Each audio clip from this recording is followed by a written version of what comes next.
saludar y enviar un caluroso abrazo a nuestros expertos, a la doctora Irma, José Andrés y Giovanni, y agradecer la conexión de los miembros de la asociación y los clientes especiales de Legis que el día de hoy han cumplido este agendamiento para atender este tema sobre las revelaciones de planeaciones tributarias a la DIAN. Llegó el momento de Colombia con la entrada a la OCDE. Sin más, Juan David, te doy la palabra y agradezco nuevamente la conexión. Janet, muchísimas gracias y muchísimas gracias a Legis por abrirnos este espacio con IFA Colombia. Como lo mencionas, es el primero de múltiples eventos que vamos a hacer en este año académico que para nosotros hoy inicia. Y qué mejor manera de iniciar que un evento con nuestros buenos amigos de la Universidad de Leiden en el programa de Gobernanza Global de Impuestos que la doctora Irma Mosquera, profesora titular de Derecho en esa universidad, está liderando una investigación espectacular que sin duda a la comunidad científica le aportará muchísimo en la toma de decisiones. También tenemos el lujo de que hoy nos acompañe la doctora Giovanni Ramírez, es miembro de la Junta Directiva Nacional de la Academia Mexicana de Derecho Fiscal y coordinadora de la Comisión de Derecho Tributario del Ilustre y Nacional Colegio de Abogados en México. Y por último, pero no menos importante, nos acompaña y tenemos el lujo de tener hoy al doctor José Andrés Rosas Valdés, catedrático de Derecho Financiero y Tributario de la Universidad de Barcelona, vocal del Consejo para la Defensa del Contribuyente del Ministerio de Hacienda del Gobierno español. Y para nosotros es en realidad, para IFA Colombia, es un lujo poder tener este debate con ustedes hoy. Un anuncio parroquial para los que todos nos están oyendo. IFA Colombia ha empezado un programa muy ambicioso de modernización este año. Les pido por favor que nos sigan en todas nuestras redes sociales IFA Colombia. Estamos en LinkedIn, estamos en Instagram, estamos en Twitter, estamos en Facebook. La página web la estamos rediseñando para que sea una especie de biblioteca de todos estos eventos digitales que vamos a tener durante el año, para que sus miembros con su clave de acceso puedan ver estos videos y otros de manera permanente y de manera muy recurrente. De igual forma, queremos informarles que nuestro 9º Congreso de Tributación Internacional en Colombia, que ya ha sido un evento muy exitoso y probado este año por COVID-19, lo vamos a tener que hacer de manera digital. Está programado para la última semana de octubre, en el cual tendremos 10 paneles repartidos durante 5 días, 5 conferencistas expertos en materia internacional de áreas relacionadas con el derecho o otras áreas del conocimiento afines. Y por primera vez vamos a hacer una innovación en ese evento que es como un how-to. Vamos a interactuar mucho con los participantes para que sea muy dinámico el evento. Con esos anuncios parroquiales voy a iniciar el panel de la siguiente manera. Vamos, ¿por qué este panel? ¿Por qué la importancia para Colombia de este panel? ¿Y por qué los invitados? Colombia este año, seguramente todos los de la audiencia nos conocen, Colombia desde este año es miembro permanente de la OCDE.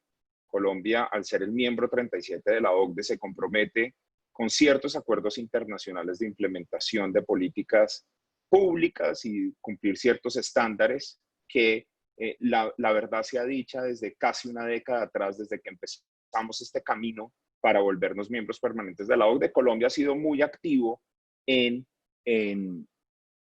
adoptar en su legislación interna recomendaciones que el Comité de Asuntos Fiscales de la OCDE ha hecho. Y hay un antecedente muy interesante.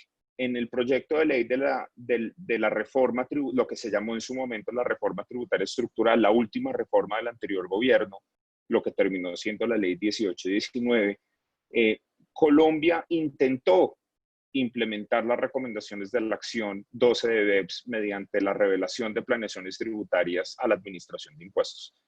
Este proyecto de ley y esta disposición que el gobierno en su momento buscaba implementar pasó 3 de 4 debates. En el tercer debate fue finalmente eliminado por el Congreso de la República, pero siempre ha rondado la necesidad de que Colombia entre a esa tendencia necesaria de que los asesores tributarios y las y los contribuyentes en general revelen con criterios objetivos y a veces muy subjetivos esas planeaciones tributarias para que la administración sepa ex ante las posiciones fiscales que se toman. Y ahorita estamos en un contexto muy interesante. O sea, ¿qué está pasando en Colombia? En Colombia ya está empezando a haber el debate de una reforma fiscal. Lo que yo he llamado, se está ambientando una reforma tributaria para el año entrante. Digamos, expertos economistas, el mismo gobierno ha anunciado en el marco fiscal de mediano plazo la necesidad de tener un recaudo en función del déficit fiscal sostenido que se está dando por la crisis de la pandemia, y se está ambientando el debate para el 2021.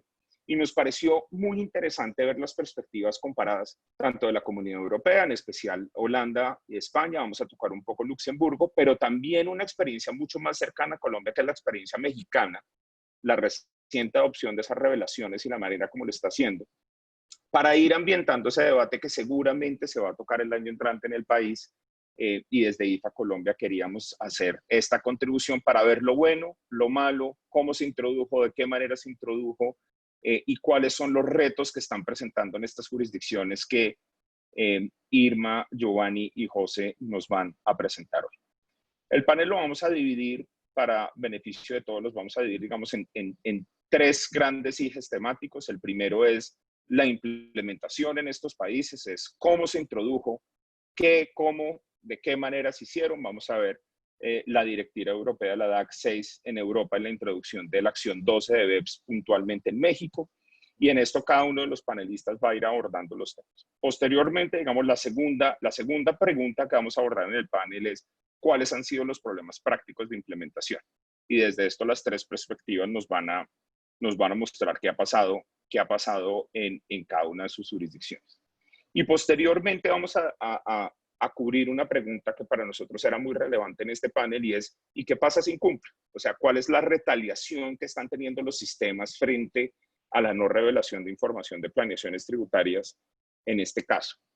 Y vamos a cerrar con una reflexión, cada uno, sobre las ventajas o desventajas de estos sistemas, para ver toda la certidumbre del sistema y cómo los contribuyentes la están enfrentando en cada país. No siendo más, empezamos esta primera parte del panel, esta introducción de qué se introdujo y cómo se introdujo, y le paso la palabra a Giovanni para que desde México nos cuente un poco la perspectiva de cómo se introdujo allá.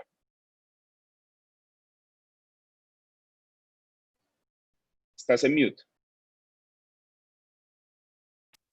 ¿Qué tal? Buen día a todos. Muchas gracias, Juan David. Muchas gracias a todos por esta invitación.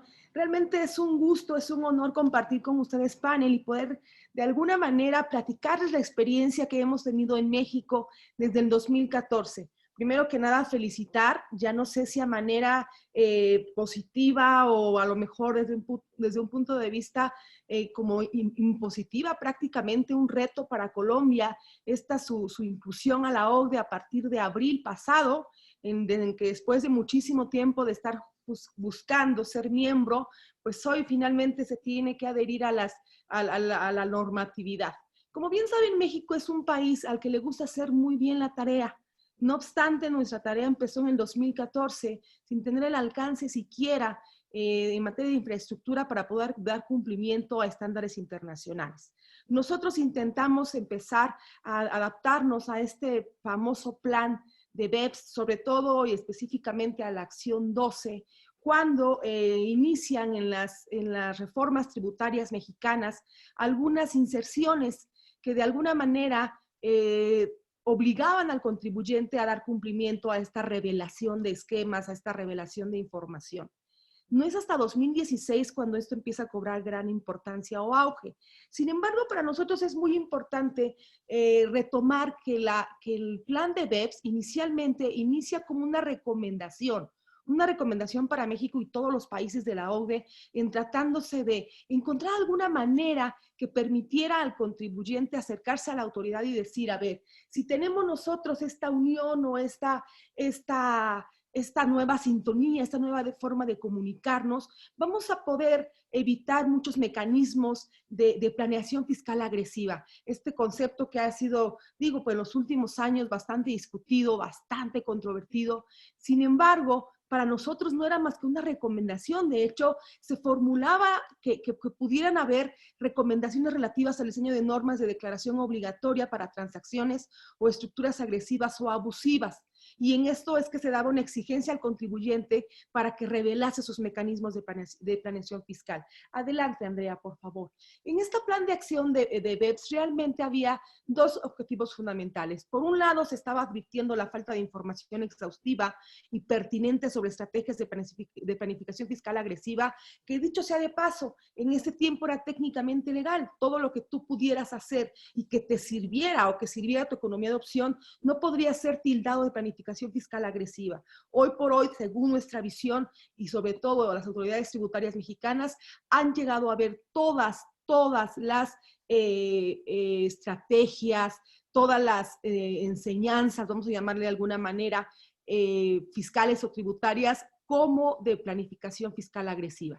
Y por el otro lado se buscaba responder a riesgos fiscales minimizados en 3 parámetros fundamentales. Uno, la adecuada evaluación del riesgo, donde se decía, si yo como autoridad cuento con la información que el mismo contribuyente me va a proporcionar, por lo tanto tengo la posibilidad de evaluar el riesgo y de no estar gastando recursos innecesarios. Por eso el segundo punto era hacer inspecciones tributarias pertinentes, es decir, no llegar nada más a generar una inspección o una auditoría sin tener una línea, un parangón real sobre cuál tendríamos que hacer una auditoría. Y por último, una modificación de la regulación, que como he dicho antes, en México se adelantaron, nos adelantamos en 2014, en 2016, y se avecina una nueva reforma tributaria en este 2020, a la par de ir dándole pie a este seguimiento de estándares internacionales. Adelante, Andrea. ¿Qué es lo que realmente se informa desde la Unión Europea a través de la Directiva 6? Dos elementos fundamentales. Una operación que tenga carácter transfronterizo y que además estas operaciones tengan señales distintivas de planificación fiscal agresiva. Son dos elementos fundamentales. Sin embargo, México recoge lo que ahora mismo ustedes están viendo en pantalla, todas aquellas operaciones que afecten a uno o más Estados miembros.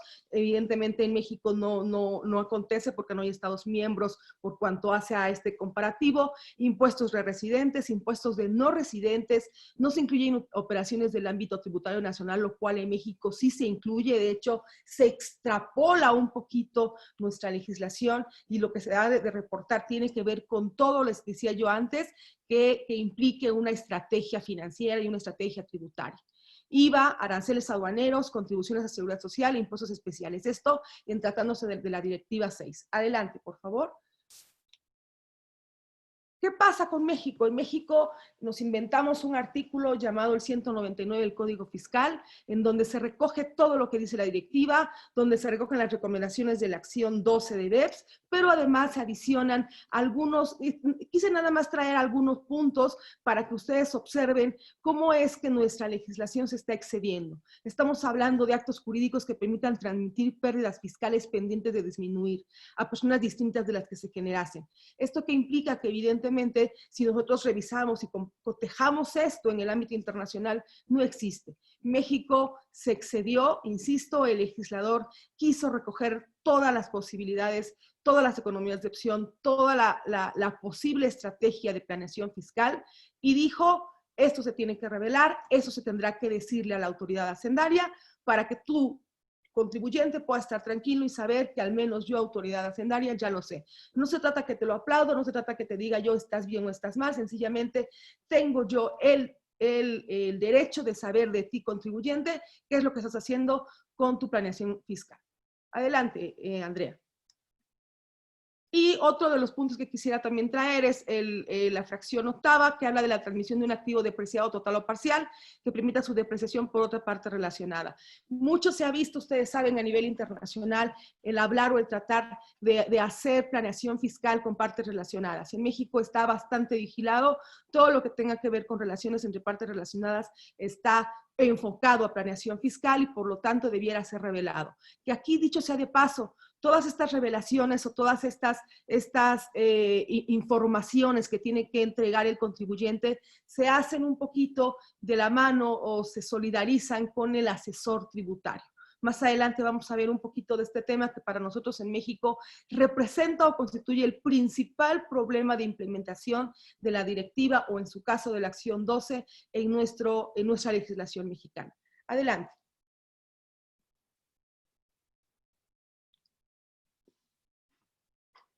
Hasta aquí por mi parte. Muchas gracias, Giovanni. Ahora, José, por favor, ilústranos, ya después de que Giovanni nos asustó un poco en México, ilústranos un poco cómo se está manejando, cómo se dio la implementación en España. Buenos días a todos en Colombia y buenas tardes a quienes se están conectando desde Europa. He visto muchos amigos. Saludos especiales a Giovanni, Andrea, por la organización y por la participación, y Juan David, de este seminario organizado por Legis y por IFA Colombia. En primer lugar, también tengo que empezar como Giovanni por felicitar a Colombia por su ingreso en la OCDE. Y también saludos a Irma, por supuesto, que es el motor de mi invitación para este ciberseminario. Yo voy a centrarme, por una parte haré una referencia al marco general en el que se incardinan todas estas recepciones, todos estos movimientos. Luego analizaré el contenido brevemente, todo ello de la DAC 6, de la directiva de modificación de los mecanismos de intercambio de información, que fue la sexta directiva ya de modificación del sistema de intercambio de información entre los Estados miembros de la Unión Europea, y cómo la transposición, la recepción de esa directiva a los distintos Estados miembros ha dado lugar a un fenómeno muy interesante desde mi punto de vista, que además tratando con asesores fiscales, que entiendo que será el público mayoritario, es muy interesante, de un mercado de la asesoría fiscal curioso en términos de competencia, los temas que trata Irma de competitividad y colaboración entre los Estados miembros, en nuestro caso Estados miembros, pero en general en términos de fiscalidad internacional. Y luego haré referencia a la recepción en España, cómo se ha concretado y cómo todavía no está implementada en el conjunto del Estado, porque hay en este momento un proyecto de ley en tramitación, pero sí se ha recepcionado por los llamados territorios forales. Pasando al marco general, para entender, Andrea, adelante, de dónde vienen estos movimientos y estas normativas, yo creo que es muy interesante para comprender cómo se está gestando, cómo se está configurando hoy en día el derecho tributario, con la incidencia enorme que tiene la globalización y, por lo tanto, el derecho comparado. Es un ejemplo verdaderamente singular de cómo se va cruzando el derecho, el llamado hard law, con el soft law, y que vuelve a hard law, trámite, una organización internacional. Estas normativas, los países originarios, como casi siempre, son el Reino Unido y Estados Unidos, donde se establece un sistema bastante... son los países originales, el DOAS en el Reino Unido, que además hay un sistema para rentas y otro sistema para IVA, y Reportable Transaction en Estados Unidos. De ahí aparecen en BEPS las iniciativas para evitar el deterioro de las bases imponibles en el impuesto de sociedades, Es decir, que en BEPS el planteamiento es única y exclusivamente en términos de rentas empresariales. Lo que pasa es que, claro, es una recomendación y a partir de ahí cada país, acabamos de ver cómo en México se ha hecho una recepción verdaderamente, yo la calificaría, Giovanni, de descomunal, ¿no? O sea, el mecanismo, el sistema en los países anglosajones era bastante más reducido, aparece en el documento de BEPS y entonces a partir de ahí lo recepciona, lo recoge la Unión Europea y rápidamente en el año 2018 lo incorpora, pero casi calcado de BEPS 12, o sea que es curioso. Y sin embargo, desde la directiva, que saben que obliga en cuanto a su cumplimiento, pero no en cuanto al modo de recibirla específicamente en cada uno de los Estados miembros, se ha ido recibiendo en los Estados miembros entre el año 2019 y el 2020, porque había un plazo que se ha ampliado y ahora termina, se ha ido recibiendo de muy distinto modo.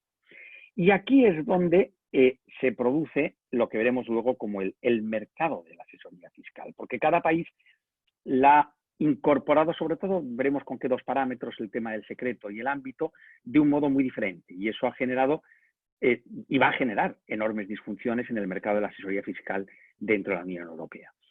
Entrando ya con el contenido de la DAC 6, que cómo se recibe en el derecho de la Unión Europea la acción 12, pues el marco se restringe a los llamados mecanismos, en inglés arrangement, transfronterizos, así como en México acabamos de ver operaciones nacionales, en la directiva solo habla de transfronterizos, aunque ha habido algunos estados como Polonia que la han extendido a operaciones nacionales, pero la directiva se refiere únicamente a transfronterizos sujetos a comunicación. Es un planteamiento claramente de relaciones cooperativas. Usted me informa previamente de aquellos supuestos en los que puede haber, no necesariamente, no prejuzga que haya conducta abusiva o evasiva, pero puede haber, por unos indicios, los llamados hallmarks, pues puede darse esa circunstancia. El objetivo, por lo tanto, no es obtener un volumen descomunal de información, que parece que es a lo que iría encaminado el sistema mexicano. No. Y de hecho, en el Reino Unido al principio se recogían bastantes supuestos, pero luego se ha ido reduciendo, porque el objetivo es, diríamos en terminología, es extrafiscal en el sentido de que no me interesa tanto recaudar información como disuadir del diseño de planificaciones fiscales de estas características. En tanto que yo sé que es algo parecido, está inspirado en los mecanismos de prevención del blanqueo de capitales. No se trata de que me informen de enormes cantidades, de enormes operaciones de blanqueo de capitales, sino de disuadirlas en tanto en cuanto si las llevo a cabo y tengo que informar, con lo cual, y si no informo se me sanciona, pues entonces disuado de llevar a cabo esas operaciones. Con lo cual es un objetivo disuasivo para una mejor gobernanza de las obligaciones tributarias. El objeto, los sujetos que faltaban, porque hay que distinguir, los sujetos pueden ser los llamados intermediarios fiscales o los propios contribuyentes, preferentemente los intermediarios fiscales, pero si no tiene que informar, y ya veremos luego cuando pase al secreto, si no tiene que informar el intermediario fiscal, que es un concepto muy amplio, entonces la obligación de información corresponde al contribuyente, con lo cual casi es peor el remedio que la enfermedad. Adelante, Andrea. El objeto, como digo, son estos mecanismos arrangement con señas distintivas, los hallmarks de planificación fiscal agresiva, que no quiere decir, insisto, que sea ilegal, que sea elusiva, pero tiene indicios. Bueno, cuando la operación se acuerda una cláusula de confidencialidad, cuando los honorarios están vinculados a la ventaja, lo veremos luego con las sanciones, cuando el mecanismo está estandarizado para comercializarse, cuando se trata de operaciones circulares o con pérdidas, o asimetrías, arbitraje fiscal, o con jurisdicciones en donde no rige intercambio de información. Cuando se dan estas circunstancias, pues es indicativo de que se ha de informar. Y lo único que dice la directiva, y es importante para lo que luego me referiré en la última parte del seminario sobre las sanciones, es que las sanciones que se impongan para que no informen han de ser eficaces, proporcionadas y disuasorias. Ya veremos cómo en España no se ha hecho esto. Avanzamos, por lo tanto, Andrea, y entramos en cómo esto ha generado un extraño mercado de asesoría fiscal, o de qué territorio es más taxpayer friendly para diseñar estas planificaciones fiscales agresivas. Porque, claro, la directiva es muy imprecisa y se fragmenta la recepción y se produce lo que Dagan llama el dilema del prisionero. En el entorno actual, entre la competencia y la colaboración entre los estados, entre todos los estados en materia de política fiscal, en realidad lo que se produce es una situación de interdependencia entre todos ellos y por lo tanto cada estado está pendiente de lo que haga el otro porque va a condicionar lo que hace el otro influye en tu ordenamiento. Y esto se ve muy bien en este supuesto, en función del ámbito, cómo se define el ámbito subjetivo y cómo se define el ámbito objetivo. ¿Cómo se define el ámbito subjetivo? Es decir, quiénes tienen que informar, porque recordemos que si no tiene que informar el intermediario, tendrá que informar el contribuyente. ¿Y cómo se define el ámbito objetivo? ¿De qué se ha de informar? Con los límites cualitativos o cuantitativos. Y aquí se puede ser más amplio o más estrecho, ¿no? O sea, se puede tener que ampliar de más, informar de más, como hemos visto en México, o informar de menos. Y luego, el secreto puede estar mejor o peor protegido, que eso tiene mucha incidencia porque depende del nivel de protección, saltará la obligación al contribuyente. Y, por supuesto, el elemento de los costes. Habrá países, en función de cómo las recepciones y los costes de cumplimiento que eso comporte, pues eso también es un elemento de competitividad desde el punto de vista de mercado. En la medida en que se limite mucho, el secreto, la ponibilidad del secreto por parte del intermediario, claro, la obligación recae sobre el intermediario y no vuelve al contribuyente. Y en la medida en que se restringe el objeto, nace o no la obligación. Jugando con estos dos parámetros, voy a poner dos ejemplos. Adelante, Andrea, de cómo se ha hecho en Italia y en Eslovaquia para entender lo que estoy diciendo. En Italia, por ejemplo, la obligación general, como obligación general, no es trasladable al contribuyente. Siempre es el intermediario, porque la regulación del secreto es muy reducida. Pero, en cambio, solo tiene que informar de aquello que vaya a tener efectos en Italia. Con lo cual se puede producir un fenómeno curioso de atracción de planificación fiscales de operaciones en el exterior. Cuando la operación es entre Francia y España, pues el asesoramiento se hace desde Italia y no hay que informar. O sea, es curioso. En Eslovaquia no se ha de informar, en este caso se juega con la restricción en el objeto, no se debe informar si media otra finalidad diferente de la del ahorro fiscal. Es muy fácil justificar que media otra finalidad, con lo cual se convierte en un país, curiosamente Eslovaquia, países pequeños, competitivos, con pocas necesidades de financiación, que se pueden permitir hacer competencia fiscal que yo calificaría de agresiva en términos normativos. Y por último vemos la recepción en España. Adelante, Andrea. En España, ya digo, tenemos las normas forales, como saben ustedes, y si no, pues se lo comento, tenemos dos distintos regímenes, el de régimen general y los llamados territorios históricos de Vascongadas y la Comunidad Foral Navarra, tienen un régimen peculiar de convenio y de concierto que les permite aprobar ellas sus propias normativas.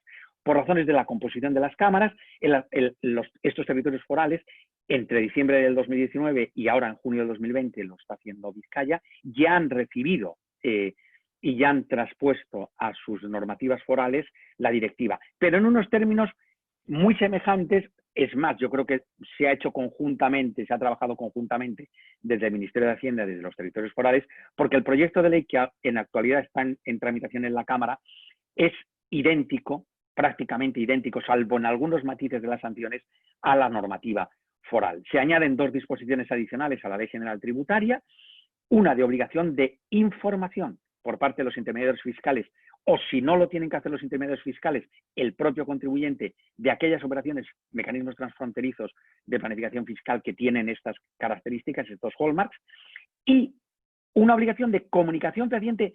Esta es una relación entre particulares, entre los intermediarios o de los intermediarios con el contribuyente, de cobertura por secreto profesional. ¿Esto qué quiere decir? La administración lo que quiere es que alguien comunique. Ya veremos cómo se cubre el secreto profesional, y entonces cuando se está cubierto por el secreto profesional y no hay que informar, lo que hay que hacer es comunicarle fehacientemente al contribuyente que va a disfrutar, que está interesado en el mecanismo, o a otro intermediario fiscal que sí que está planificando y poniendo en ejecución el mecanismo, que uno no lo va a hacer porque está preservado por el secreto. Entonces son dos obligaciones distintas.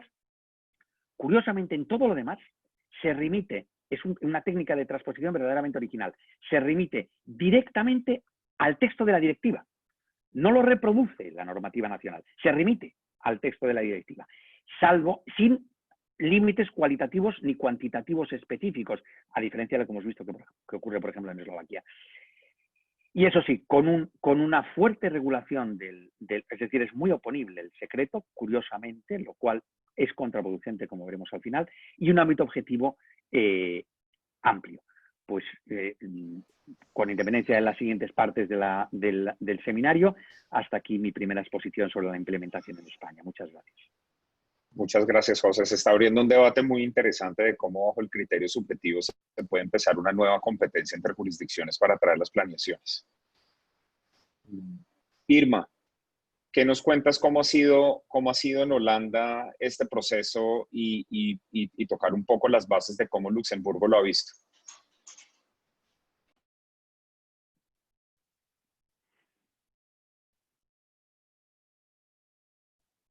Perfecto. Entonces, vamos a ir un momento a la parte holandesa, pero también vamos a mirar un poco, mirar cómo ha cambiado la directiva y cómo se ha cambiado también el manejo de la información.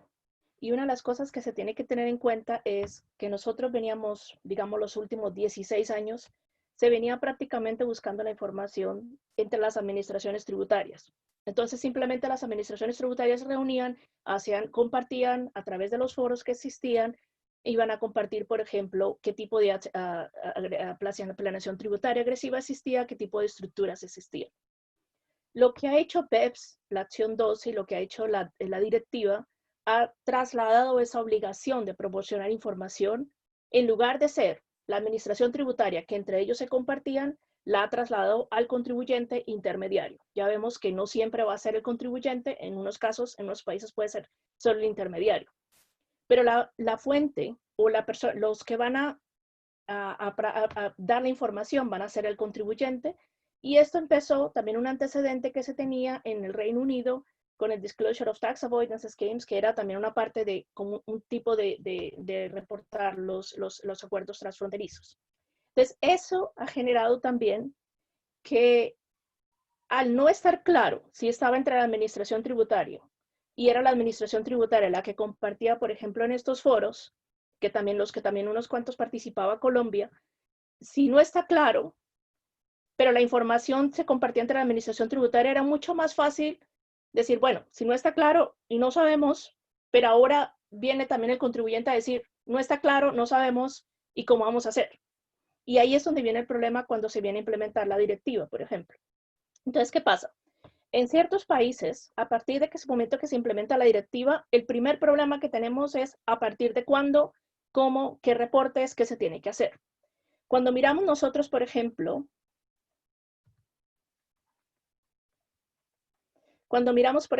la entrada en vigencia a partir del 1 de julio, pero se tenía que hacer con respecto a transacciones que fueran reportables a partir del 25 de julio del 2018.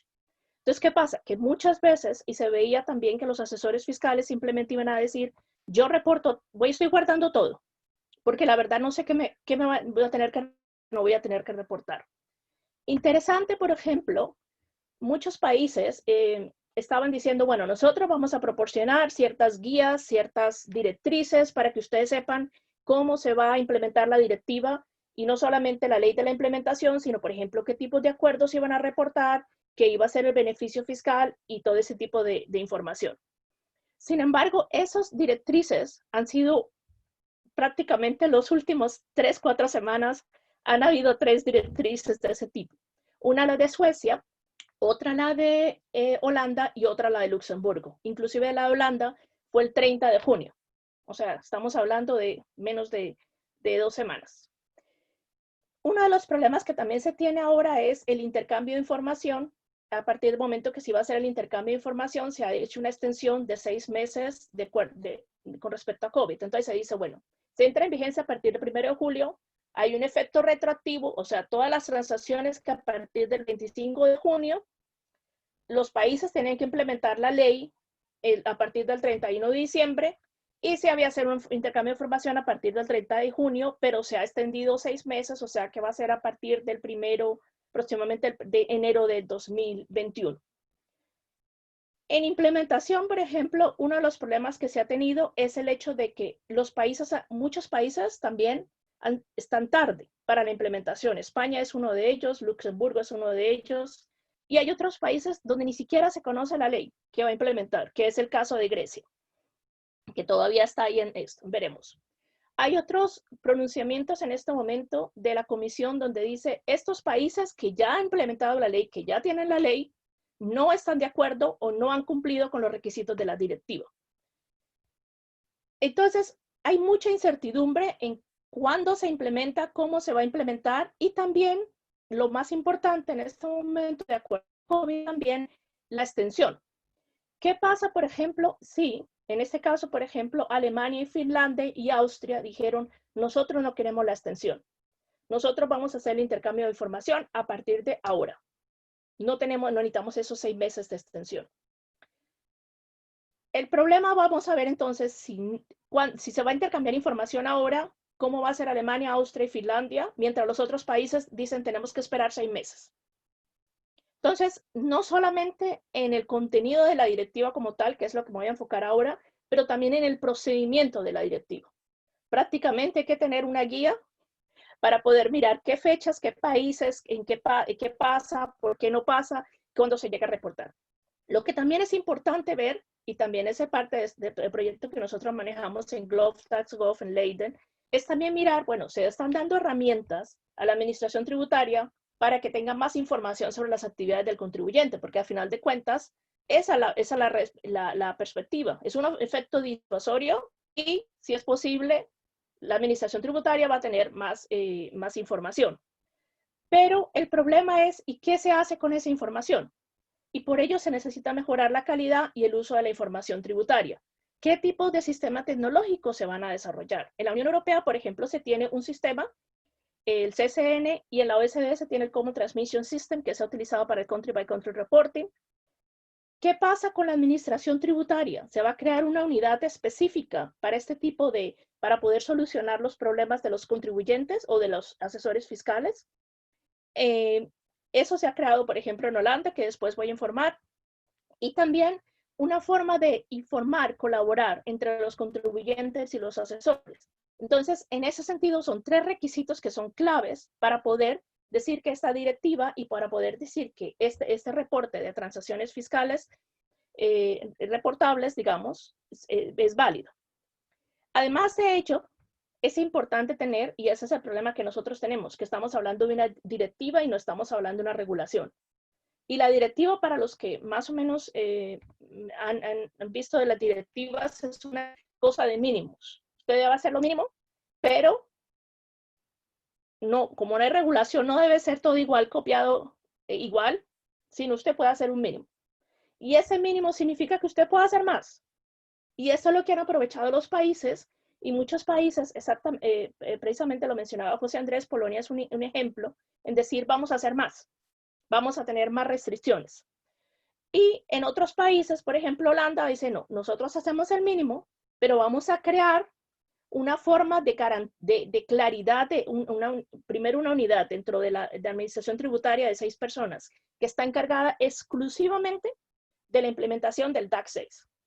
Y además de eso, están dando presentaciones, están haciendo intercambios como el sitio, la base de datos de preguntas de todos los asesores fiscales que tengan sobre el DAC 6. Además de eso, nosotros también estamos mirando, por ejemplo, qué pasa con los países, por ejemplo, que lo han hecho tarde, que nosotros ya lo hemos mencionado, que hay unos países que han empezado tarde. ¿Qué pasa con esos países donde no hay claridad y ni siquiera hay directrices, por ejemplo? O sea, no hay nada hay 2 problemas principales en la directiva.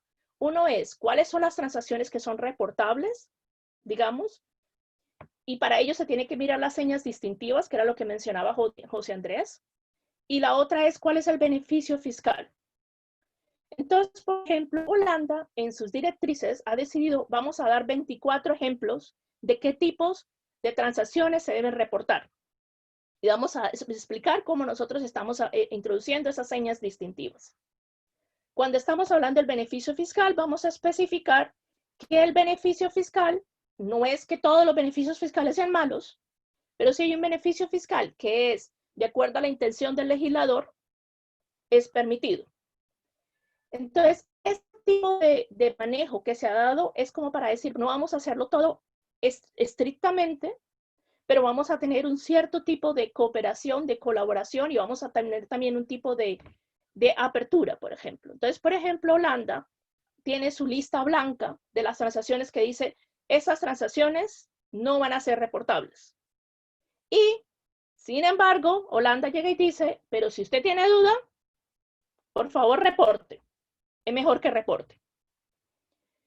que otros países van a decir, si usted reporta excesivamente, le vamos a cobrar una multa porque no tenemos tiempo para estar escuchando todos los reportes, que era lo que pasaba con UK, con el Reino Unido, con el DOTAS antes. Entonces, en ese sentido, hay estas directrices, recomendaciones. Por ejemplo, Luxemburgo ha sido un poco más en sus directrices,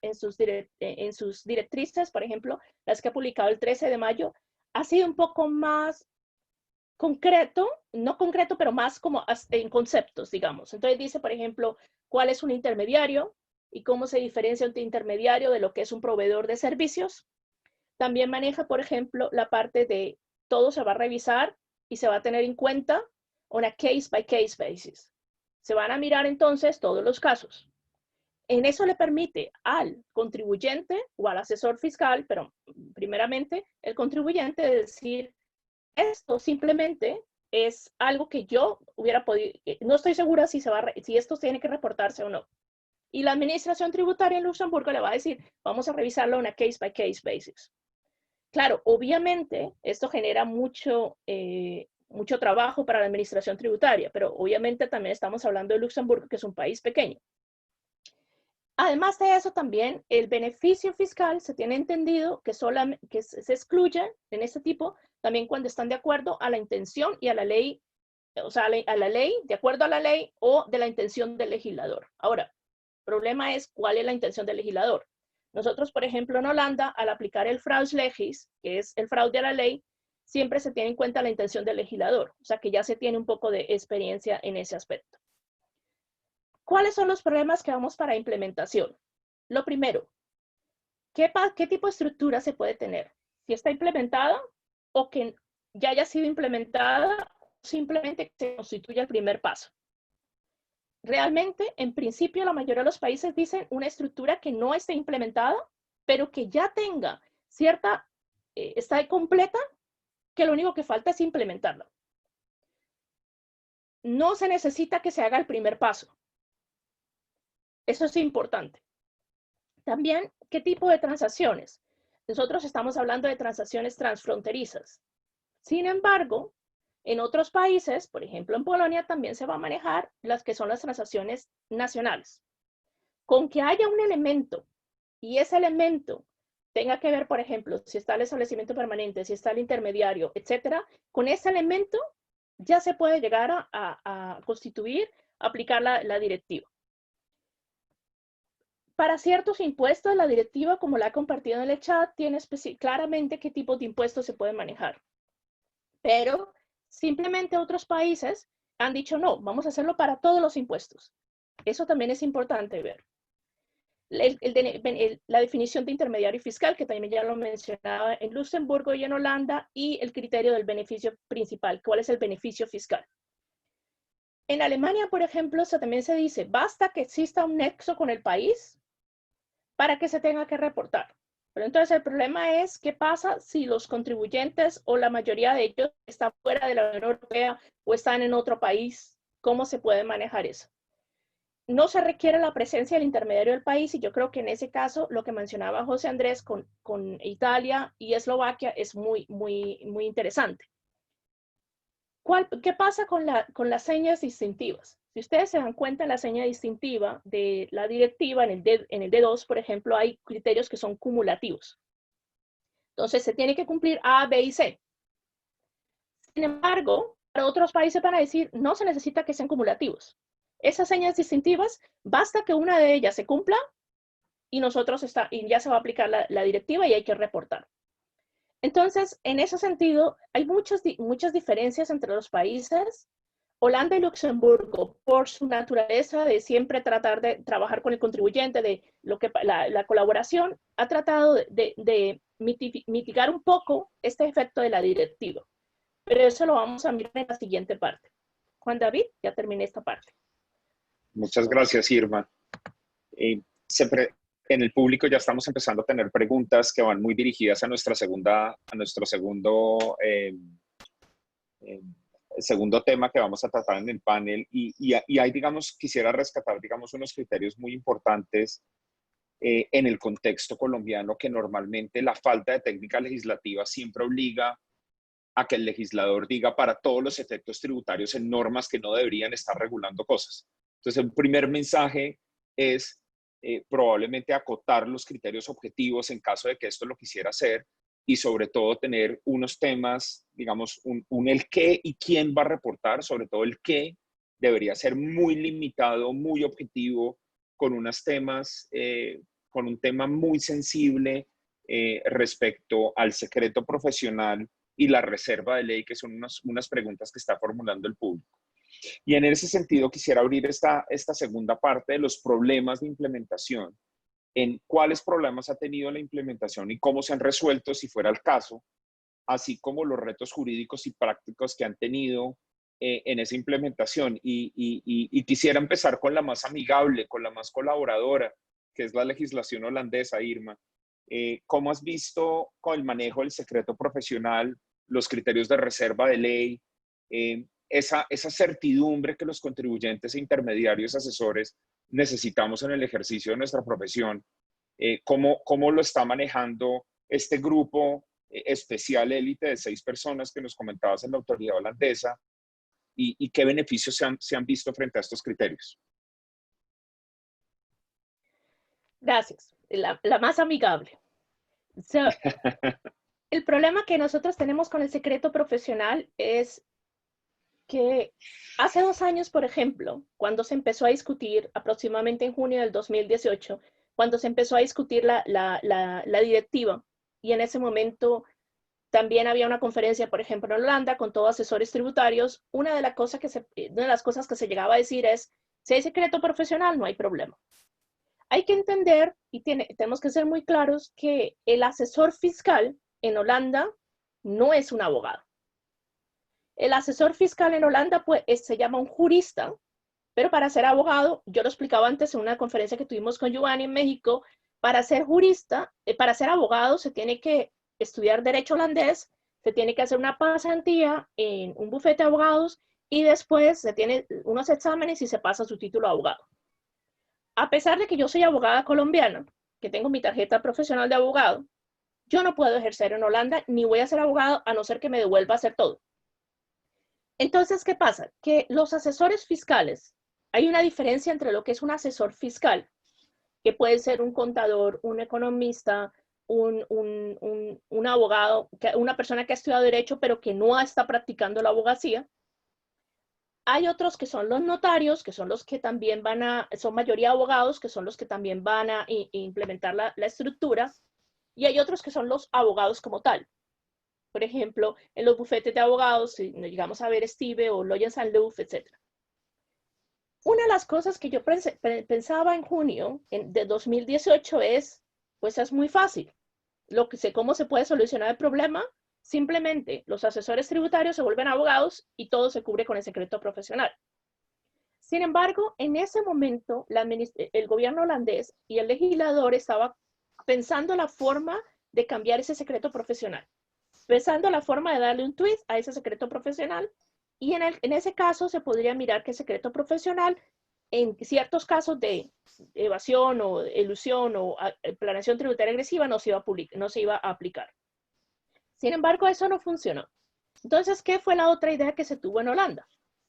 En Holanda se dice, en principio, los abogados tienen su secreto profesional, pero ellos van a tener que, como ellos no pueden reportarlo, van a tener que informar dentro de 10 días al intermediario o al otro contribuyente y poder decirle, mire, yo tengo mi secreto profesional, pero ustedes tienen que reportar esta transacción.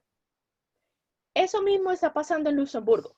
En Luxemburgo se mantiene todavía el secreto profesional, pero también una obligación al abogado de reportar al intermediario, al contribuyente. Y se tiene que hacer lo más pronto posible. Eso ha permitido que se proteja el secreto profesional, pero que a la vez el abogado tiene la obligación. Ahora, el problema es quién prueba que yo he hecho el reporte o no he hecho el reporte, pero ya eso es otra cosa diferente. Esta es mi parte por el secreto profesional, Juan David. Muchas gracias, Irma. O sea, pareciera que la tendencia que se dio es secreto profesional, pero no para esto. Y ahora pasamos pasamos a José Andrés. ¿Cómo se ha manejado en España esta tensión permanente entre el secreto profesional, la reserva de ley y estas obligaciones de reporte en calidad de intermediarios? Buenos días de nuevo. Acabo de descubrir a través de la intervención de Irma que en realidad en España se ha inspirado en el modelo holandés, porque se hace una distinción muy fina.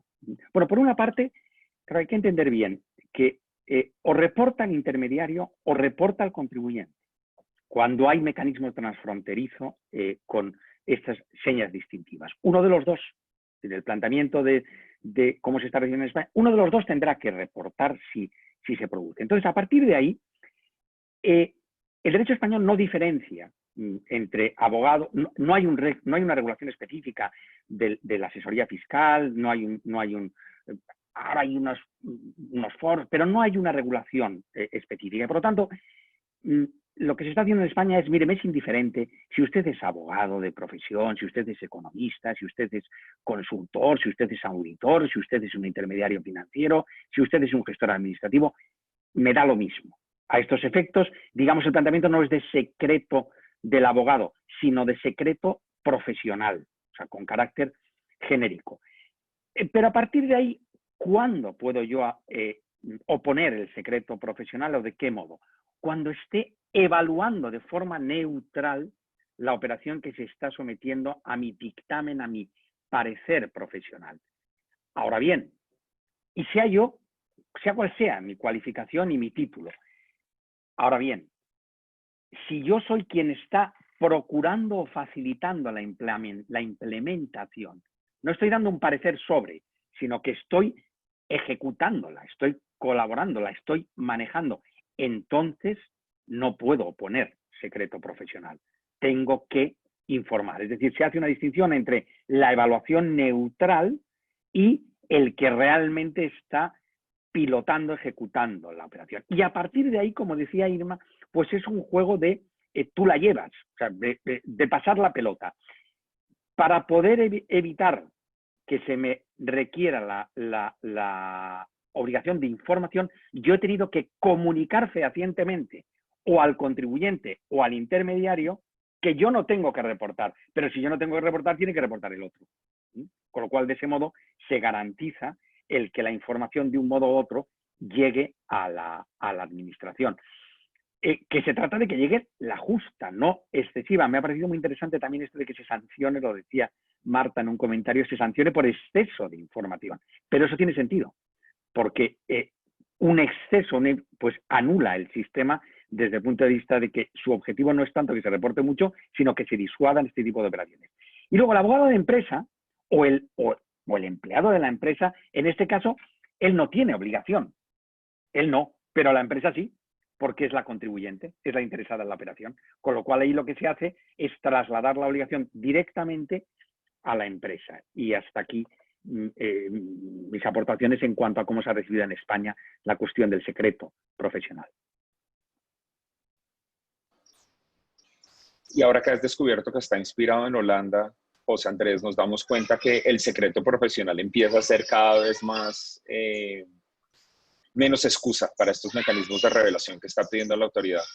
Y ahora vamos a pasar, Giovanni, menos mal tú tienes una perspectiva fresca, pero lo que yo le he llamado, vamos a pasar al horror mexicano.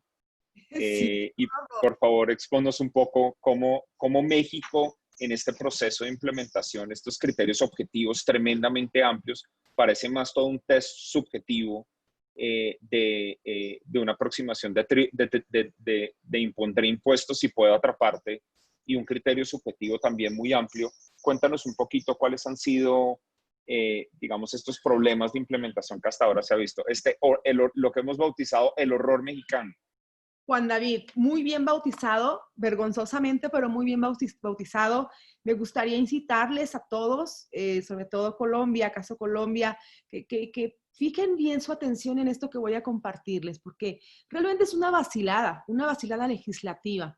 Nosotros contamos, como muchos ordenamientos tributarios y no tributarios, en tratándose de la revelación del secreto profesional, pues evidentemente con disposiciones normativas muy claras, que de alguna manera te dicen a ti, gobernado, que tienes la certeza de que no tendrían por qué revelar información que no correspondería de alguna manera a la autoridad, específicamente en este caso la tributaria. Pues nosotros tenemos en un código llamado Nacional de Procedimientos Penales, específicamente en el artículo 244, justamente la imposibilidad de hablar del secreto profesional. Y dice literal este ordenamiento: no estarán sujetas al aseguramiento las comunicaciones y cualquier información que se genere o intercambie entre el imputado y las personas que no están obligadas a declarar como testigos por razón de parentesco, secreto profesional o cualquiera otra establecida en la ley. En todo caso, serán inadmisibles como fuente de información o medio de prueba. Esto evidentemente es un tema pues más teórico, incluso con enfoque penal, que pudiéramos más adelante y en otro foro platicar. Solamente se los dejo a la vista para que analicemos y confrontemos lo que dice nuestro Código Fiscal. Adelante, Andrea. Hay otro artículo también bastante interesante que incluso versa sobre el deber de guardar secreto. Ahí sí constriñe a todos, seas o no abogado, a guardar secreto profesional. Y tal cual nos lo dice el ordenamiento del 362, es inadmisible el testimonio de personas que respecto del objeto de su declaración tengan el deber de guardar secreto con motivo del conocimiento que tengan de hechos en razón del oficio o profesión, tales como, entre otros, abogados. Sobre todo dice sobre información que no es susceptible de divulgación según las leyes de la materia. Y es aquí donde yo consideraría que nace nuestra gran vacilada. ¿Por qué nace nuestra gran vacilada? Porque resulta que en la reforma tributaria, específicamente en el artículo 197, la revelación de información en tratándose de planeación fiscal agresiva no se considera secreto profesional. Y entonces, esta teoría de la que ya ha platicado Irma, de la que ya ha platicado el doctor Rosas, pues evidentemente se convierte en una unanimidad para México. A lo que siempre, cada vez que tengo la oportunidad de platicar en foros, digo, nosotros nos dedicamos a mexicanizar la norma internacional. Es decir, robamos, y digo, es una realidad, el legislador cree que se roba lo que hay en un estándar internacional, lo adecua, lo tropicaliza, lo mexicaniza, lo hace suyo y dice, esto es mi norma tributaria, que además está cumpliendo con las disposiciones o las directrices internacionales. Porque yo, dice México, tengo que estar a la par de lo que hacen los grandes países, tengo que ser competitivo, tengo que velar por la libertad económica, tengo que ir a la par de la economía de opción, pero eso sí, tengo que cuidar al fisco. Y por lo tanto, para cuidar al fisco, me tengo que valer de todo lo que sea posible y que esté impuesto en la norma. Esta vacilada, como yo le llamo, realmente es todos los que tengan relación con una planeación fiscal están obligados a declarar. Y entonces nos preguntamos, Giovanni, si la acción 12 de BEPS hablaba de un concepto bastante interesante, muy bien acuñado y que ya ha generado problemas de implementación, como nos ha platicado la doctora Irma, el doctor Rosas, que incluso a través de lo que ya en su momento nos compartieron del IBMFD, del observatorio que hacen respecto a uno de estos tópicos justamente del secreto profesional, España está colocado como un país que tiene un más allá del mínimo, que está realmente observando y atendiendo lo que la norma le dice y evidentemente cuidando al contribuyente o intentándolo al menos. ¿Qué pasa con México? México es totalmente lo contrario. En México lo que tenemos que cuidar es el arca tributaria, si, aunque esto vaya en contra de todos los derechos de los contribuyentes. Y entonces, regresando al punto, ¿quién está obligado, en el caso mexicano, a dar la información, a revelarle a la autoridad hacendaria respecto de la planeación fiscal agresiva? Por un lado, sí, el asesor fiscal, ya les decía, el papel del asesor fiscal en México se ha convertido en el más importante y representativo e incluso el que a lo mejor pudiera y debiera, según la visión del legislador, recoger el mayor, vamos a llamarle castigo o la mayor sanción en caso de incumplimiento por un lado, la mayor sanción en caso de difundir la cultura de la planeación, porque además, dicho sea de paso, el mensaje que te está dejando, el que tú como contribuyente, el que tú como asesor fiscal, tienes que revelarle a la autoridad tributaria una planeación fiscal, no es otro, no es ningún otro mensaje que el que tengo que entregarme con la autoridad y decirle, mejor ya no juego. Sencillamente, ya no quiero ser asesor fiscal. ¿Por qué ya no quiero ser asesor fiscal? Porque sé que si soy asesor fiscal, no nada más estoy sujeto a una sanción que vamos a ver más adelante, sino que además estoy siendo sujeto a un constante escrutinio por parte de la autoridad hacendaria. Incluso ya en lo personal, no nada más se trata de ver cuántos contribuyentes estás atendiendo, a cuánto les estás dando la opción, a cuánto les estás proponiendo que siga o que de alguna manera continúe con estrategias de planeación fiscal. No, para ellos ya estás siendo copartícipe de delitos tributarios. Entonces sí creo que es importantísimo que pongamos este poquito en el radar y digamos que no nos pase Colombia, que no nos pase porque es muy fácil tropicalizar una norma, hacer algo que tiene una normatividad o una línea e incluso una esencia basada en conceptos definidos, determinados perfectamente en el ámbito tributario y convertirlos sencillamente en un caudal de información de conceptos indeterminados que te llevan necesariamente a la comisión de ilícitos. Creo que esto es bastante interesante desde nuestra óptica. Adelante, Andrea, por favor. Por eso es importante aquí, lo quise separar en 4 líneas fundamentales. El secreto profesional y el impacto de su violación. La no revelación de los datos que afecten al honor, a la intimidad personal y familiar. Esto está visto en doctrina. Si ustedes le preguntan al legislador qué opina de este primer cuadrito, ¿qué creen que les va a contestar en México? Mientras esté afectando a las arcas tributarias, se tendrá que decir todo lo que implique información importante y de primera mano para la autoridad. La no revelación de los datos confidenciales conocidos en los servicios prestados de asesoramiento y defensa. Y ahí es algo bien bonito y bien relevante. ¿En qué momento tu asesor, tu intermediario, tu abogado, tu jurista, tu notario, en el caso de los Países Bajos, tienes la capacidad de discernir entre cuando un dato es confidencial y no lo es, cuando una asesoría deja de ser neutral para convertirse en una asesoría para contribuir a la cultura de la economía de opción, cuando es sencillamente defensa, la comprobación de la propia situación tributaria del profesional? Les decía yo hace un ratito, lo más importante de todo lo que quisiera compartirles hoy tiene que ver con las visitas domiciliarias a los asesores. ¿Por qué? Porque no se van a basar nada más en el trabajo que ha desempeñado para un contribuyente o 1000, sino sencillamente se van a ir de entrada con la situación propia del asesor.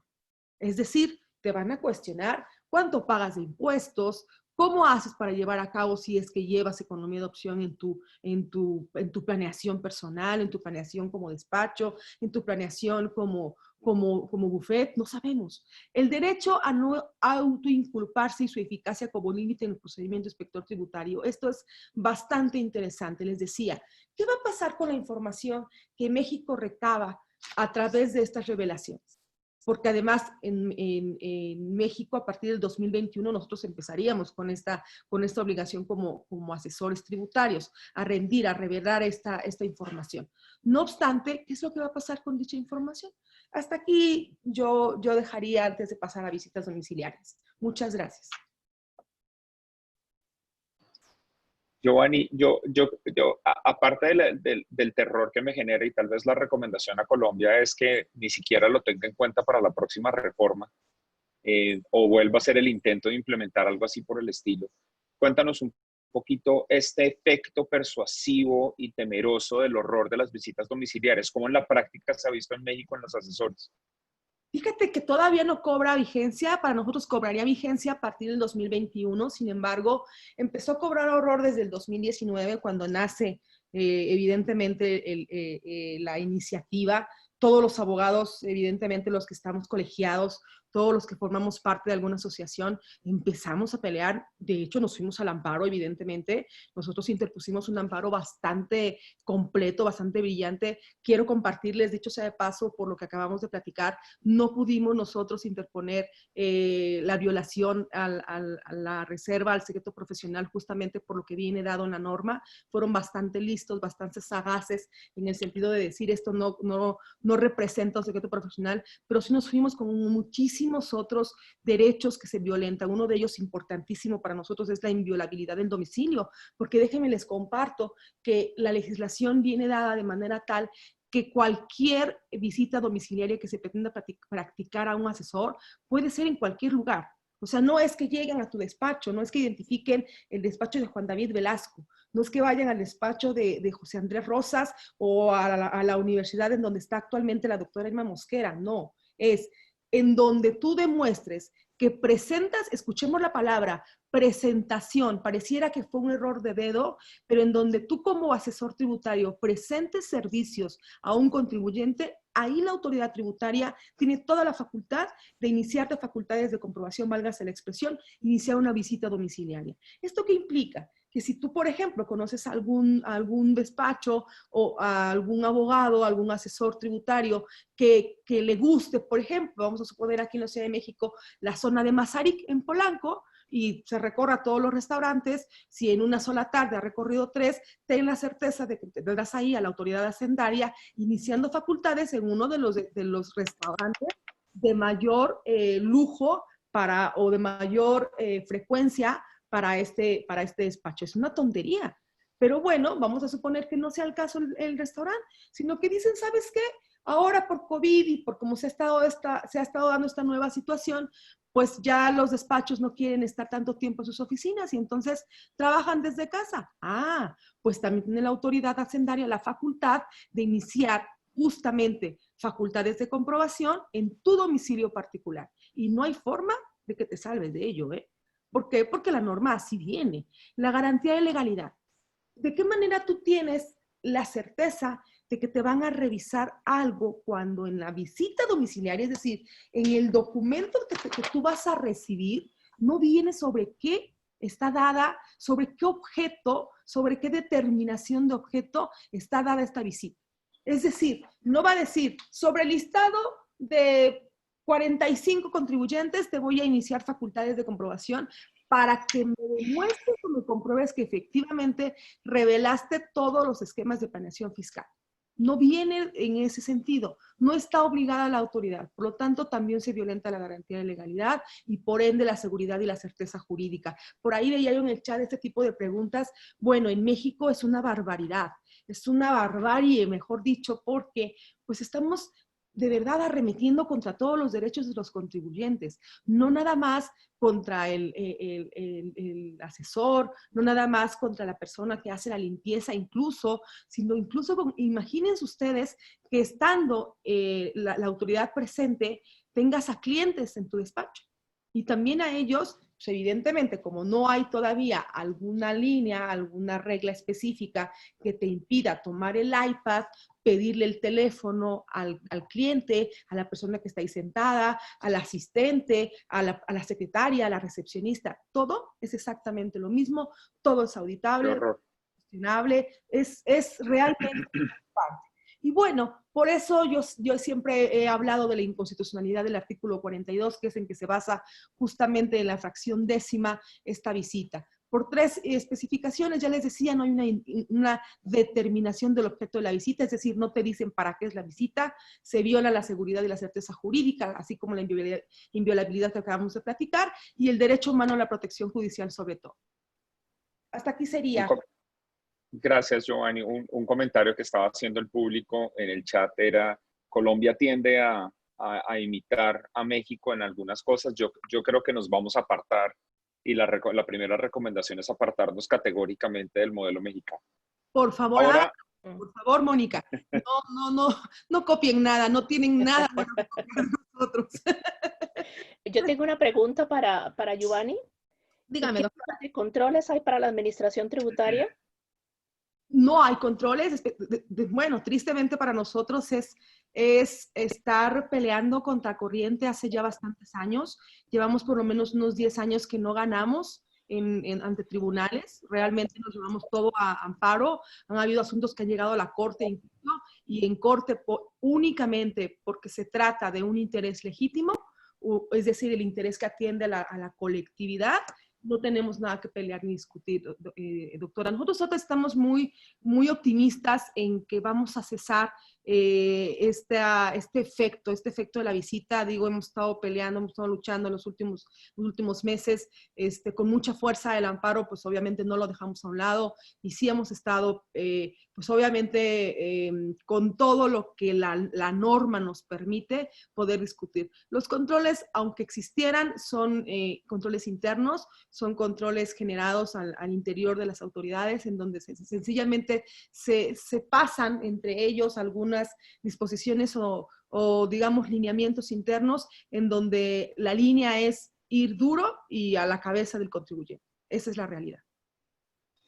Quisiera terminar este panel con la última parte, y es, ¿y qué pasa si no revelamos? Y le voy a pedir a Irma, a Giovanni y a José que entre 3 y 5 minutos nos cuenten, digamos, obviamente los motivos de infracción, las sanciones y la aplicación de la ley en el tiempo en este tema. Es decir, una problemática que estamos viendo en muchas jurisdicciones, en especial en Colombia, es esta noción de que la temporalidad de la aplicación de la ley cada vez es más confusa. ¿Cómo están viendo cuáles son, digamos, esos retos del incumplimiento tributario al revelar? ¿Qué sanciones tienen? ¿Cómo tienen? Y de qué manera han visto que se va a ejecutar, o si se ha ejecutado, si fuera el caso. Y arranco con el cuento de hadas por ahora, que es Holanda. Irma. Pues yo te cuento un cuento de hadas, pero te voy a dar toda la historia. Porque realmente el tipo de sanciones, también por los hechos de la directiva, por ser la directiva, cambia muchísimo. Entonces, normalmente cuando se llega a mirar el tipo de sanciones, puede ser entre 15.000, 20.000 euros normalmente, pero hay otros países que tienen 50.000, hay otros países que tienen, por ejemplo, Francia, que tiene 100.000 euros, Luxemburgo tiene 250.000, Holanda tiene 830.000, pero si llegamos a Polonia, tiene 5 millones de euros de sanción. Eso es excesivo. Y acuérdense, como lo mencionaba antes, que Polonia realmente no aplica en señas distintivas esos criterios cumulativos, basta que uno de los criterios se cumpla. Además de eso, es una forma más extensiva de aplicar la directiva. Y esos 5 millones de euros, llegas a decir tú, en un país como Polonia, da mucho. Si en cambio se compara, por ejemplo, con Luxemburgo, los 250.000. ¿Qué pasa? Que al llegar el tipo de sanciones y al mirar el tipo de sanciones que sean de entre 15.000 y 5 millones de euros, realmente se puede manejar un poco en qué país va a estar intermediario, en qué país voy a tener que reportar, en qué país puedo poner mi estructura de tal forma que yo digo, pues si me dan tan poco, o la administración tributaria me colabora, o podemos trabajar, pues yo voy a más a esa administración tributaria. Entonces, a mi parecer, ese tipo de multas, de sanciones, pueden llegar a tener un efecto confiscatorio, en el sentido de que es un excesivo, porque si se hace un tipo de comparado con el tipo de la estructura, si este tipo de estructura, como un threshold, digamos, como un límite, este tipo de estructura generaría este tipo de sanción. Pero al aplicarse de esa forma, es muy difícil que se pueda llegar a decir, realmente si usted está en Polonia, prácticamente está complicado, por no decir otras cosas.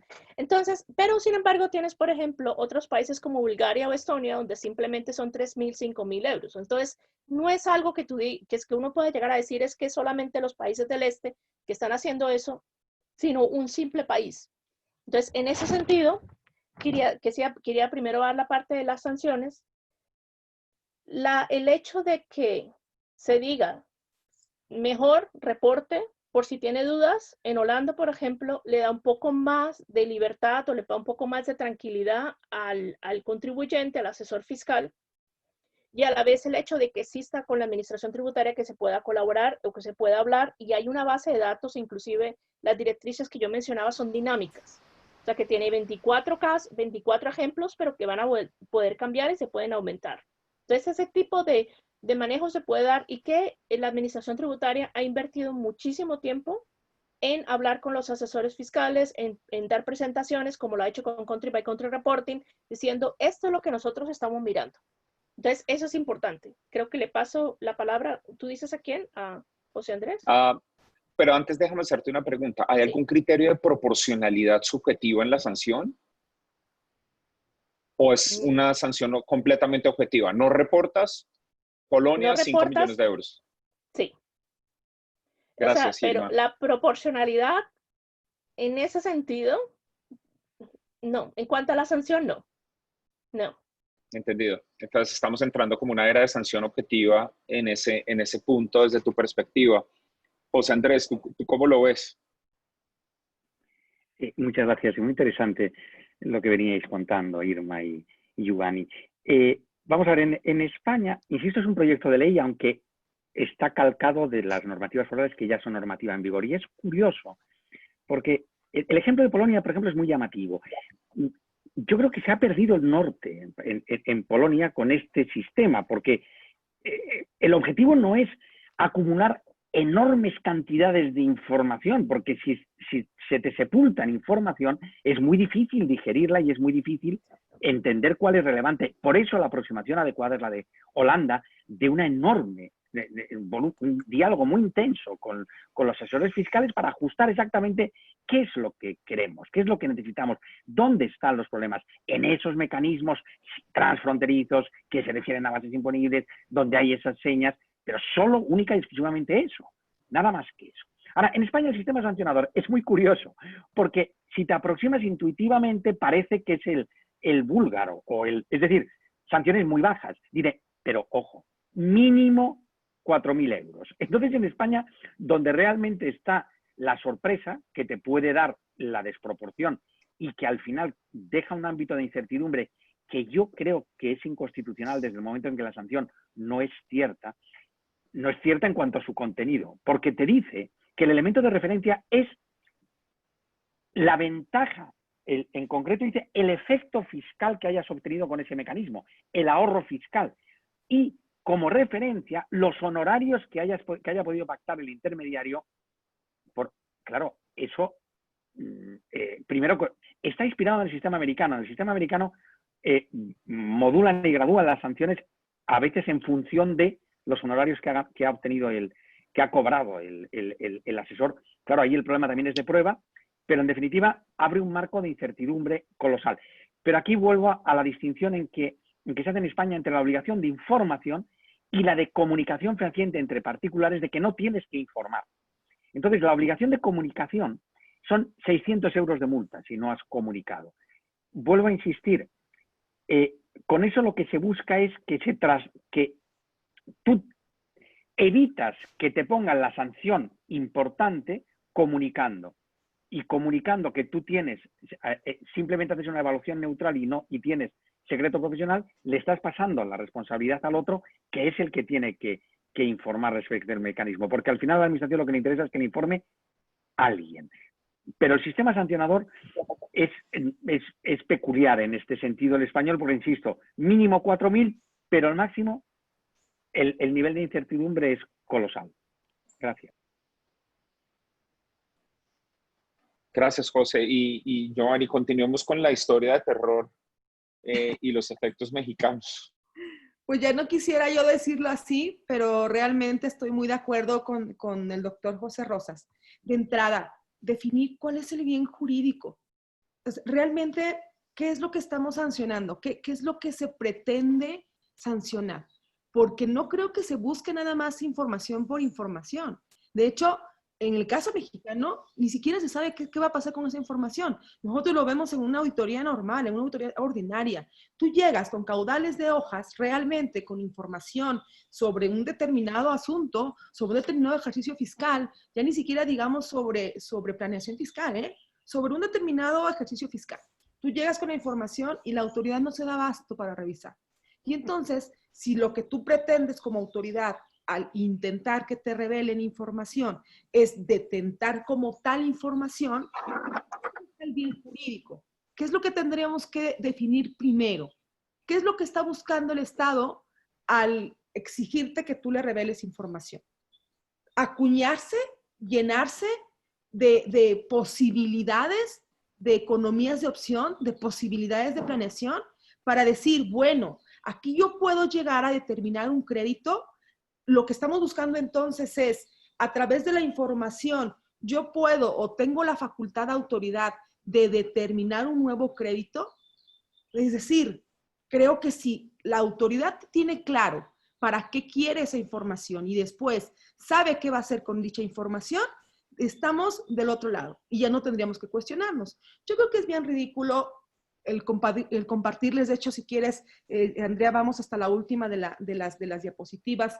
Me gustaría poder compartírselas. Estamos hablando de que en un tipo cambiario a peso colombiano, estamos por encima de 3.200 millones de pesos colombianos. Es decir, si tú no revelas información, la autoridad hacendaria en México tiene la posibilidad de fincarte 20 millones de pesos, señores. 20 millones de pesos mexicanos, lo que representaría en euros unos 775.500 euros por no revelar información. ¡Ah, caray! ¿Y cuál es la proporcionalidad de la que preguntabas ahorita, Juan David? ¿En base a qué se fija una sanción? Ah, bueno, es que la norma te dice que si tú incumpliste con la fracción primera, bueno, entonces puedes ser partícipe o acreedor de una sanción que va de 50,000 pesos a 20 millones de pesos. ¿Y quién te lo dice? ¿La norma?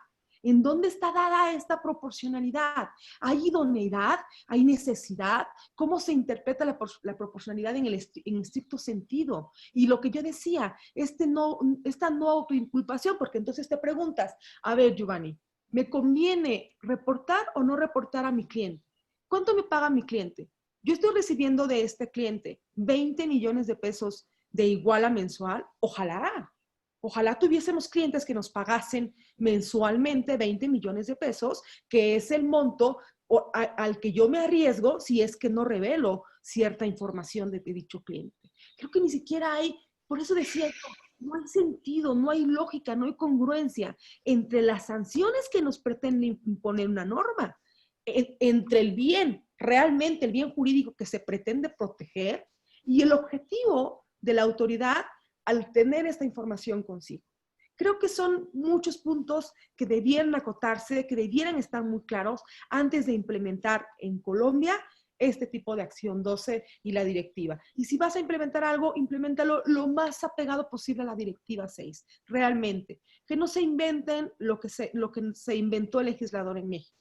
Porque, digo, hasta ahora no hemos tenido esta vicisitud, pero viene, y viene muy dura. Así es como nosotros la hemos estado viendo, Juan David, José Andrés, Irma, para servirles. Giovanni, muchas gracias y eso me abre pie para hacer la conclusión a este evento. Ya estamos llegando al final de esta transmisión en vivo y quisiera recapitular para efectos colombianos una palabra que me parece clave, es la predictibilidad del sistema. O sea, Colombia está entrando en una etapa socioeconómica compleja. Solo la estadística de la OCDE, Colombia es el peor país parado en términos de desempleo y recaudo fiscal en la última estadística que sacó. O sea, entrar al club también significa compararse con los otros miembros del club. Y quedamos muy mal parados en el primer indicador de desempleo y efecto del COVID-19 en el país. Eso nos va a llevar y nos está llevando a este debate sobre la reactivación económica, el fortalecimiento de las empresas y la certidumbre. Si Colombia volviese a hacer el intento de ingresar o tratar de incorporar unas medidas de revelación de planeaciones tributarias, que pareciera no es lo más conveniente en este momento de reactivación, que pareciera no es el momento adecuado para que la administración tributaria, que está haciendo un esfuerzo notable para generar confianza y certidumbre en los contribuyentes, introduciera este tipo de medidas. En caso que lo hiciera, que espero que no lo haga, al menos no en la próxima reforma, porque estamos en un contexto muy diferente, pero en caso que lo hiciera, creemos que digamos, una conclusión del panel es que los criterios objetivos y subjetivos de qué y quién tiene que reportar deberían ser muy limitados. Creo que la experiencia de la directriz europea podría darnos unas luces mucho mejor que la experiencia mexicana. Y sobre todo esa falta de tendencia o esa tendencia que siempre ha existido en las administraciones latinoamericanas de acoger y recopilar información por recuperarla, pues no ha dado los resultados adecuados. Me gusta mucho en lo que mencionaba Irma del modelo holandés, en el cual el exceso de información también sería penalizado. Acá en Colombia recaudamos muchísima información. La administración todo el tiempo nos está pidiendo información. De hecho, entramos en la era del reporte de beneficiarios efectivos de estructuras societarias y no societarias, que aún no sabemos cómo la va a conciliar la administración frente a las normas, muchas de ellas que vienen desde 1974 en su estructura esencial del modelo tributario colombiano. Pero tal vez unas conclusiones muy fuertes, primero la certidumbre, digamos, la predictibilidad del contribuyente. Si se va a recopilar información, debe ser para lo bueno y para lo malo. Es decir, para que el contribuyente tenga la certeza hacia dónde moverse, la certeza de qué estructuras y de qué planeaciones son permitidas o qué planeaciones no van a tener un riesgo de judicialización el día de mañana.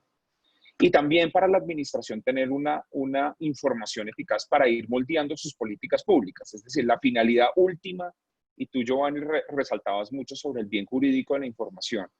Lo importante de esta información es que las políticas públicas tributarias se moldeen de tal forma que la predictibilidad del sistema sea para ambos lados, tanto para el contribuyente como para la administración.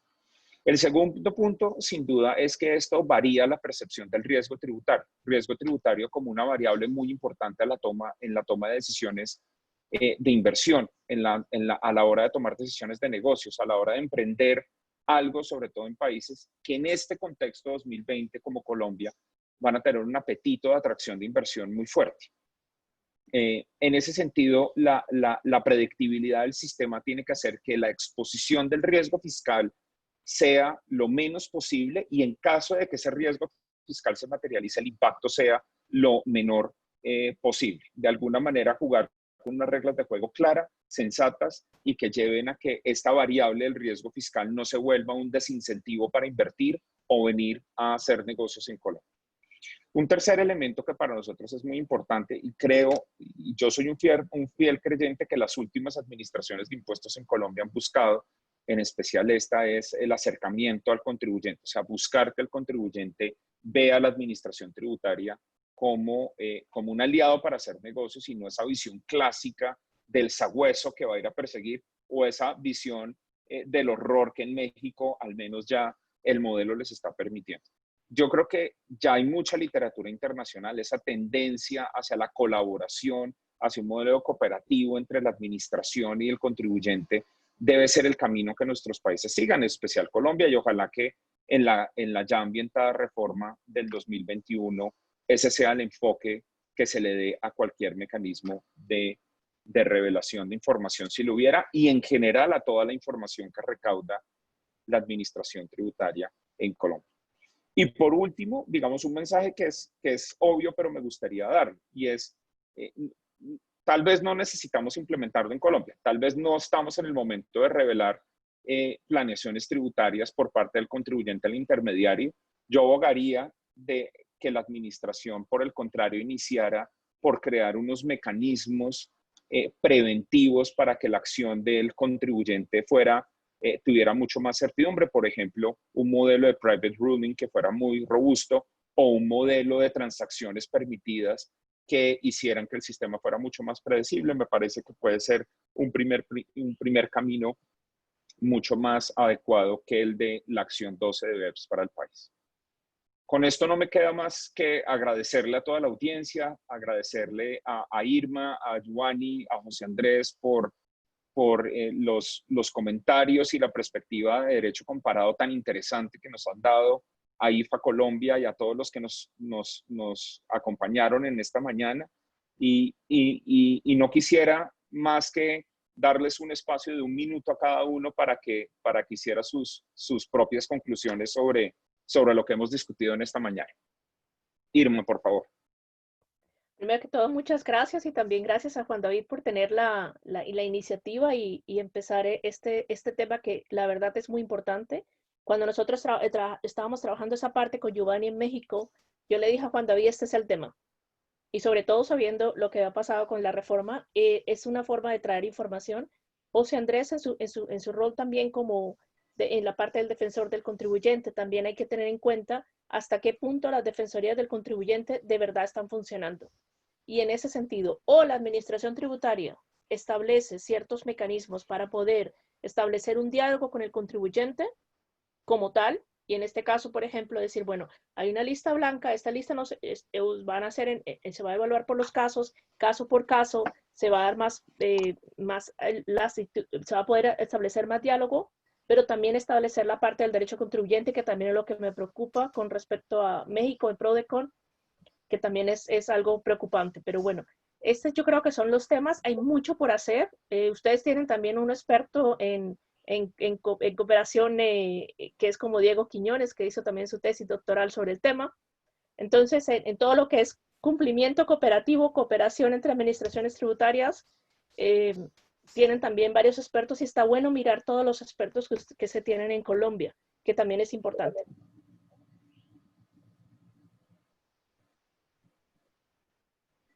Giovanni.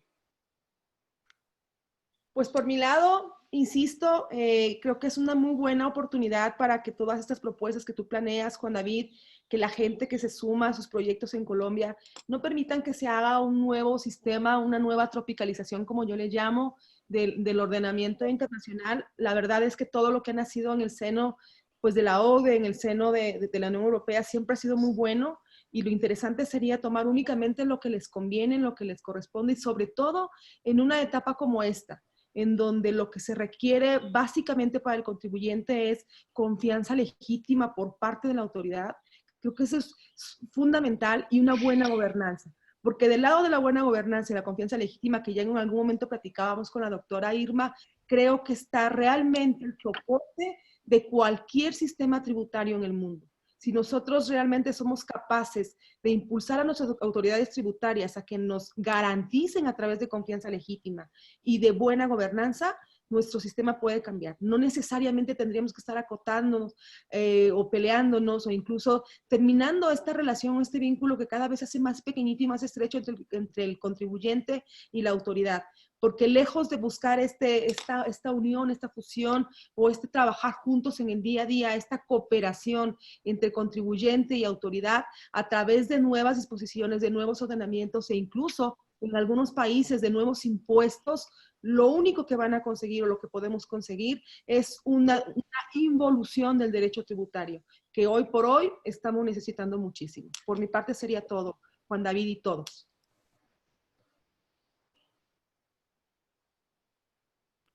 José, no menos importante, pero te tocó cerrar el seminario. Muchas gracias, Juan David, muchas gracias a todos. Y poco que añadir, han salido palabras que son claves. Es el concepto de confianza, el concepto de cooperación. En definitiva, esto es un modelo, es bien conocido, efectivamente Diego Quiñones ha trabajado mucho sobre ello, viene de los modelos australianos, del modelo británico, del modelo holandés, de cooperación. Y hay que entenderlo así, en ese marco. No se trata de recopilar un volumen descomunal de información, imponer enormes sanciones, generar unos costes de cumplimiento a todo el mundo descomunales, sino crear, invertir en un clima de confianza, como decía Irma, en las guidelines, en un cauce fluido entre el contribuyente, entre los asesores y las administraciones tributarias, en el que se gane en seguridad jurídica y, por lo tanto, en predictibilidad, decías, Juan David, de una manera muy fluida. El modelo holandés creo que es muy interesante y es muy inspirador, ¿no? Entonces, porque en definitiva esto es con la parábola bíblica, son odres nuevos y por lo tanto no podemos introducir vino viejo porque lo rompe. O sea, el modelo clásico de control, de me escondo y a ver si me encuentras, de te sanciono, te pongo un recurso, eso hay que superarlo. yendo hacia modelos más cooperativos. Y esto es una pequeña pieza de una estructura general de modelos cooperativos. Pues muchísimas gracias a todos por la invitación y por el seguimiento. A ustedes muchísimas gracias y sigamos conectados con IFA Colombia. En todas nuestras redes sociales nos pueden seguir o en ifacolombia.com. A todos los miembros de IFA a nivel mundial, que esta coyuntura nos da la excusa perfecta para poder conectarnos desde cualquier lugar del mundo de una manera muy sencilla.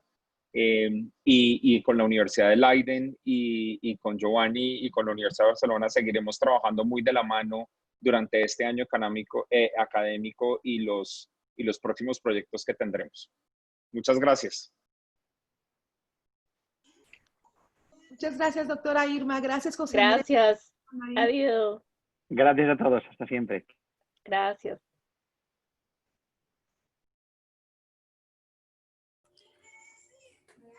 Muchas gracias a nuestros panelistas y a todas las personas que asistieron al evento del día de hoy por su conectividad. Los invitamos para que puedan desarrollar la encuesta que encontramos en pantalla en este momento para nuestros expertos, y para Legis es muy importante conocer todas sus opiniones. Invitarlos a que sigan nuestras redes sociales. Muchas gracias. Un buen día.